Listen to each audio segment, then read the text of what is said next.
महाराष्ट्राचं आराध्य दैवत असलेल्या गणपती बाप्पाची आज घरोघरी स्थापना होत आहे आणि यासाठी मी सध्या बीडच्या बाजारपेठेमध्ये उभा आहे। बाजारपेठेमध्ये प्रचंड मोठ्या प्रमाणात भाविकांनी मूर्ती खरेदीसाठी गर्दी लावल्याचे बघायला मिळत आहे। सध्या विविध प्रकारच्या मूर्त्या या ठिकाणी आहेत। काही भाविक देखील माझ्यासोबत आहेत।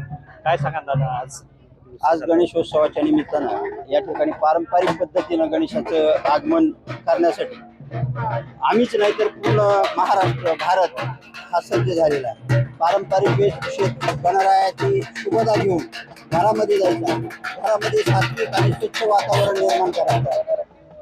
या वातावरणामुळे मनामध्ये एक शुद्धता निर्माण होऊन सर्व जाती धर्म पंथ या सगळ्या विचारांचे लोक या गणेशोत्सवात सहभागी व्हावे ही प्रार्थना करण्यासाठी गणरायाला आज इकडे घेऊन जाण्यासाठी आम्ही आलेलो आहोत। नक्कीच या बाल गोपाळांचा गणेश मूर्ती असा करण्यात आला आहे। एक दिदी माझ्यासोबत, काय सांगशील दिदी, तुला कोणती मूर्ती घ्यायची आहे? कोणती मूर्ती आवडली? ही आवडली, ह्याच्यात पेटी पण येतात छान। काय तयारी करण्यात आली घरी? घरी थोडस डेकोरेशन केलंय आणि पाट वगैरे मांडलेलं।